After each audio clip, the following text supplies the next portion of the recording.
right? So let me go ahead and play this video for you that has inspired me to give this teach show today on the proper perspective on government power. What is the president's message to businesses in Texas? You mentioned several of them who are based there. Yeah. When it comes to what the federal guidance is now, and now with this state executive order, what would the president say to those companies as they're determining what they should be doing right now for their vaccine mandates? Well, we know that federal law overrides state law. I would note that earlier when we put out our guidance on the president's announcement about mandates several weeks ago, it made clear that, again, as I said earlier, requirements are promulgated pursuant to federal law and supersede any contrary state or local law or ordinance. Additionally, nothing in this guidance excuses noncompliance with any applicable state law or municipal ordinance. We put out guidance several weeks ago conveying that clearly. Clearly, she says, the guidance to our states must be that our states are colonies in a federal supremacist kingdom. And I've been very frustrated because the big talking heads out there simply are crickets in this whole thing. Where are our liberty-minded legislators?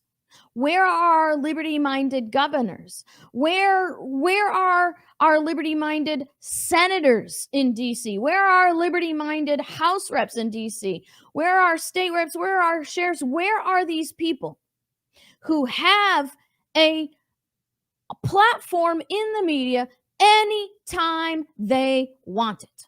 Come on, seriously. You don't think there's a senator in Washington, D.C. that couldn't step up and call some news agency and say, I want to tell you why Psaki is an idiot and she doesn't know about state and federal power? I mean, seriously, you wouldn't even have to lead it off. I mean, if we had a senator up there who led off like that, they'd be given a microphone right away, because the federal supremacists on both sides. By the way, there are federal supremacists on the conservative side and federal supremacists on the liberal side, and they'd all be chomping at the bit to try to discredit what was coming. They'd want that senator or that House rep to say something so they could jump right out and tell him how stupid that person is and how they don't know about the Constitution and they don't know about government. So I'm very, very disappointed. Can I just tell you, I'm very, very disappointed that she has gotten away with this. What about the political pundits who have microphones like I do, who have big broadcast podcasts, right? What about those people out there with the pulpit behind the conservative microphone? Why aren't they doing this? Why aren't they giving us a breakdown? I mean, it's not complicated, guys. It's really not complicated. And I want to just show you today how not complicated it really is. As a matter of fact, I can pretty much sum it up in 3 sentences. Now, we're going to do a little bit more than 3 sentences on the Teach show today. But a summary of 3 sentences is really all we need to give it to you. Now, I'm going to put up here 2 of those 3 sentences so that you can see them. And then I will tell you myself the 3rd sentence. All right? Sentence number 1. The Constitution of the United States creates a finite list of responsibilities assigned to the federal government. That is truth number 1. Truth number 2. Power is either delegated to the federal government or it is reserved to the states. Truth number 3. If a power is exercised that is not delegated specifically to the federal government via the Constitution, that power is null and void. There's your three truths that tells you that Psaki does not know what she's talking about when she says, well, we know that federal power is superior to state power, to state laws, state constitution, and local ordinances. No, that's not what we know, you arrogant twit. Okay? I'm sorry, I'm usually the nice one, but this stuff really makes me angry. You know why? Because what she has said is actually the most dangerous attack on the Constitution of the United States. This idiocy that the federal government is supreme to the states. So how about it, guys? You ready? You're ready to get out your pen and paper, get out your little notepad, because here's the assignment. Once I give you this lesson today, you have to promise me that you're going to share it everywhere. You're going to write it down. You're going to make your own memes. Look, I am not an egomaniac. I want you to share what I'm teaching you, and I want you to tell people in whatever way they will receive it. If that means you make little note cards and you pass it out to people, or you just leave, little constitutional messages on the back of the toilet in the rest stop bathroom, you put out little Post-its and you leave them all over the store. If you corner people in your church and you try to teach them, I want you to do that. So this is what we're going to do today. We're going to show you why Jen Psaki is not only wrong, why everyone who believes as she believes is also wrong, and the truth is easily achieved. Now, why are we doing this visually? Just for those of you who are listening, we are doing this visually because I don't want anyone who is watching this video to be able to walk away and say, do you know what Chris Ann Hall said? Chris Ann Hall is not here to prove Jen Psaki wrong. That's not what I'm here for. I am here to show you how the Constitution proves Jen Psaki wrong, how the people who wrote the Constitution prove Jen Psaki wrong, because my opinions are not important. I'll just tell you that again. In 11 years of teaching, I have always told you my opinions are not the ones that are important. What's important is what the Constitution itself says and what the people who wrote it, and as James Madison would say, more relevantly so, those who ratified it, said about the Constitution and about how the federal government is supposed to work. Yes, that is a superb idea, Karen. Oh, billboards. If people can buy billboards to put Donald Trump's face on it and talk about election fraud, why can't we buy billboards, have people that buy billboards to put it up constitutional truth? So here we go. Are you ready? Just a last little reminder. Please make sure that you over here like and share. Let me go ahead and come out of here really quick. Like and share right now. Like and share. We got a bunch of people in here listening, a bunch of people in here watching. Everybody's ready for this truth. So as you're ready for this truth, like and share so we can show why Jen Psaki is an idiot. And then hopefully why your Republicans who repeat what she says, right? I told you this on Monday. House Rep here in Florida, Randy Fine, repeated what she said, why they are wrong. You ready? Here we go. Number one, the Constitution of the United States creates a finite list of responsibilities assigned to the federal government. Power government power is either delegated to the federal government or it is reserved. Well, how do we know that? We know that via the 10th Amendment. The 10th Amendment is actually a part of the Constitution. It reads, "The powers not delegated to the United States by the Constitution, nor prohibited by it to the states, are reserved to the states respectively or to the people."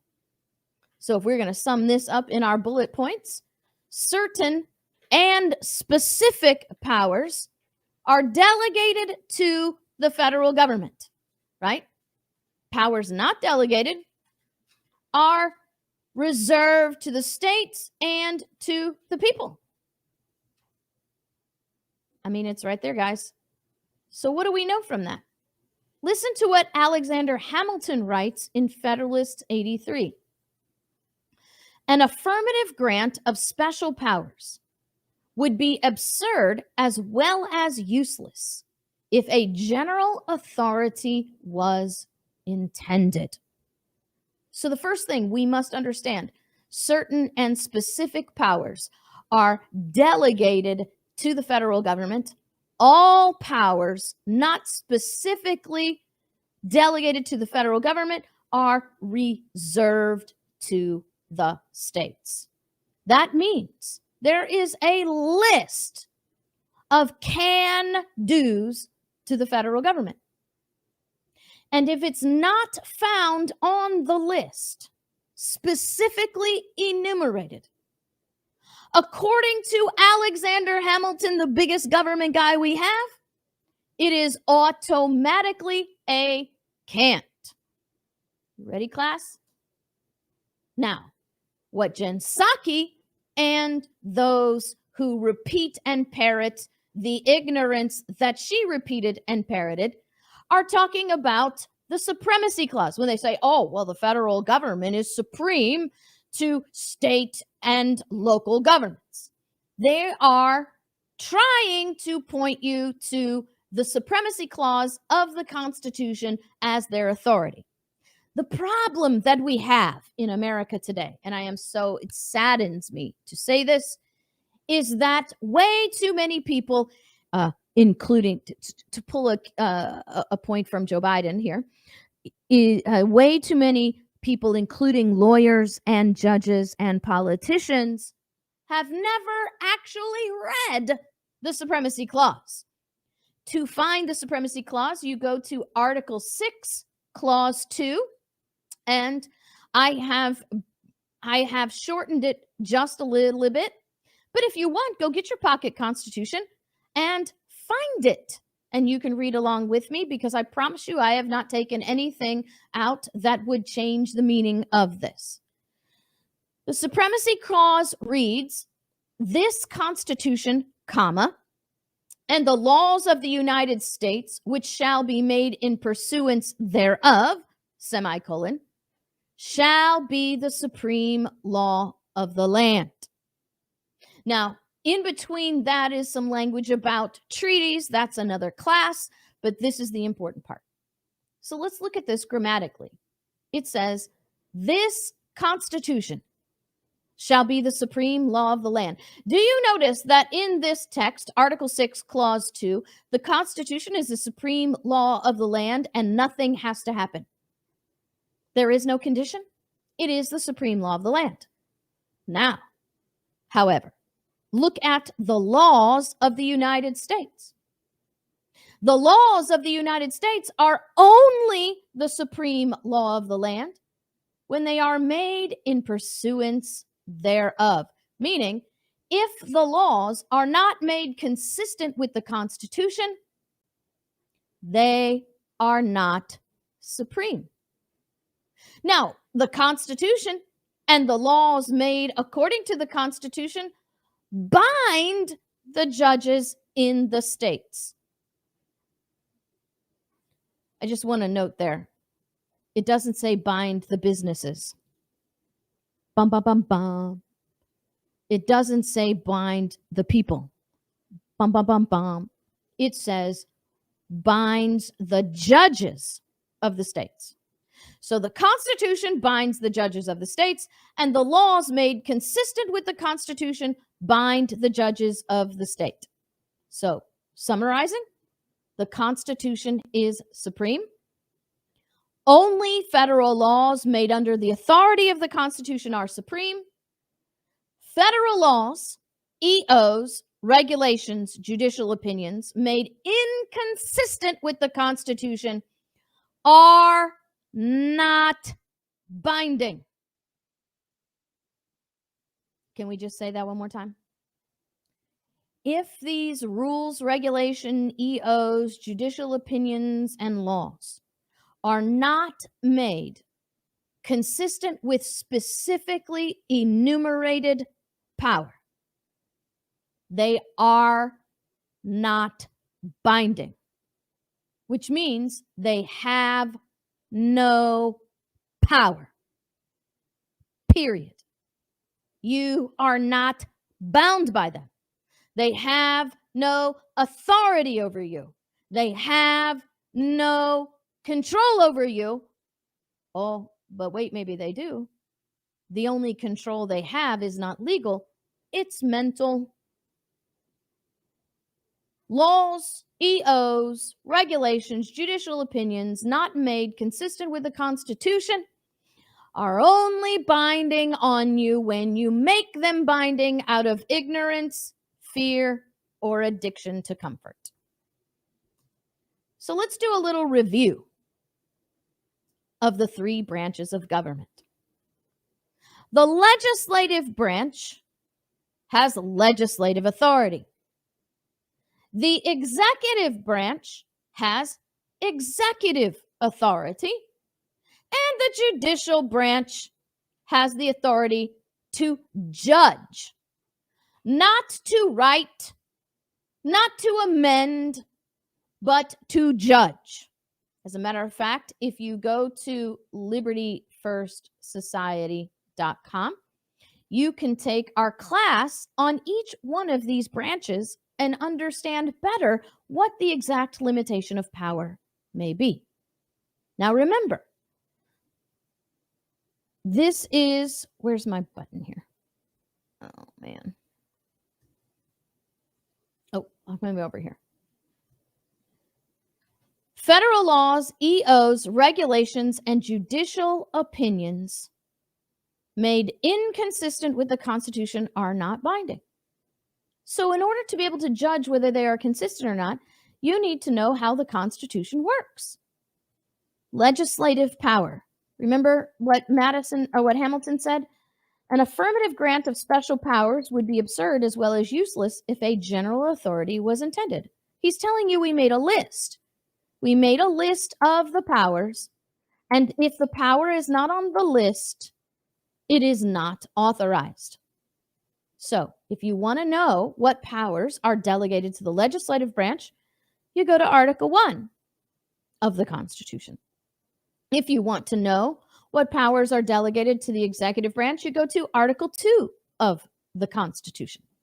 If you want to know what powers are delegated to the judicial branch, you go to Article 3 of the Constitution. And again, libertyfirstsociety.com will give you classes on all of those things. Now, here's the interesting thing. If a power is exercised by the executive branch that you do not find listed in Article 2, guess what? It's not binding. If a power is exercised by the legislative branch that you do not find in the list of powers delegated to the legislative branch, it's not binding. And if a power is exercised by the judicial branch that you do not find in Article 3, guess what? It's not binding. So, an executive order, here's your challenge, your homework, go read Article 2. An executive order written by the president to tell private businesses how they can and cannot run their businesses is not in Article 2.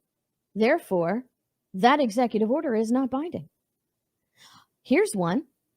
The Department of Labor. Go find the power delegated to the executive branch to control private business operation within the states. And I'll give you a hint. It's not the Commerce Clause. That's not what the Commerce Clause means. Article 2 will be the place where you have to find the authority of the executive branch to issue regulations on private business. Guess what? Not there. So it is also null and void. Article 1, Article 2, Article 3.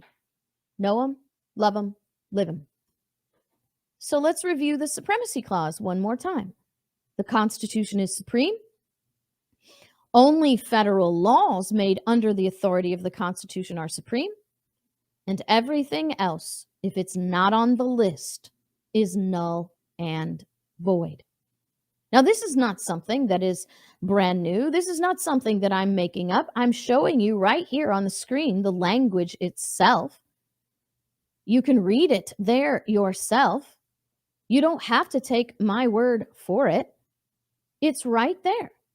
But how about James Wilson, who is one of the drafters, and as James Madison said, more relevantly so, one of the people who ratified the Constitution, says, the power of the Constitution predominates. Anything, therefore, that shall be enacted by Congress contrary thereto will not have the force of law. Are you catching that? He's telling you these things are not binding. Catch it. Guess what? The legislative branch has no authority to increase the power of the executive branch. Go find where the legislative branch in Article 1, Article 2, Article 3, Article 4, Article 5, Article 6, Article 7. You can search the entire stinking Constitution and tell me the article, section, and clause where the legislative branch has the authority to amend the Constitution all by itself and add power to the executive branch. Once again, not there. And James Wilson tells you that means the Emergency Powers Act is null and void. It means that an act that creates the Environmental Protection Agency is null and void. An act that creates the CDC, the NIH, the Department of Labor, the Department of Homeland Security, the TSA, all null and void. Not by my words, by the Constitution and by those who ratified it. So let me show you something. If there is not a specific article, section, and clause that authorizes federal authority, that authority is not delegated and it is not supreme. If the power is not specifically delegated, states and the people are not bound by that power, by that order, by that law. And by the way, for those of you who might be a little judicially wonky, trained in a law school, trained in graduate school, or have some degree in political science, or maybe just been reading too many bad textbooks, there is no such thing in the Constitution as a grant of plenary power or a penumbra of federal powers. The idea that plenary power exists in the Constitution, the idea that there is a penumbra of federal powers that rest through constitutional authority is a lie. It is a flat-out fabrication created by the government to expand the power of the government. Seriously, though, that's it. Think about it just a second. You can look in the Constitution. You can look through the articles of the Constitution, every one of them, every clause, every section, every clause. You can look through every section and every clause of the Bill of Rights. You'll never find the word plenary or penumbra. Do you know why the people say there are plenary and penumbras? I let the cat out of the bag. Because the courts have said that there are plenary and penumbra powers. That's what they've said. But let me remind you of something very, very quickly. There are 3 branches of the government: legislative, executive, and judicial. The judicial branch is part of the federal government. It is not separate from the federal government. It is not independent of the federal government. It is part of the federal government, created by the Constitution, the same exact way the legislative and executive branches were created. It is part of the federal government, which means that if the judicial branch is not following the Constitution, if the judicial branch is adding to the Constitution through opinions, through their opinions, it is null and void. It has no force at all. So what I have just given you is a short little thing, little snippet of a classes that we give at libertyfirstsociety.com. This is how I teach, guys. This is totally transparency. If you want to learn the Constitution in a way that makes sense, the way that's simple enough for a 6th grader, yet important enough for everybody, including a Supreme Court judge, to know, then you need to go to libertyfirstsociety.com and learn. I'm going to go ahead and wrap up this part of our lesson today with this. Remember, anybody says to you that the president has that power, that the legislature has that power, the first thing out of your mouth has to be, oh, okay, great. Show me article, section, and clause in the Constitution that authorizes that power. Because if they can't show you the specific article, section, and clause, the power doesn't exist. The authority doesn't exist. And its exercise is not supreme.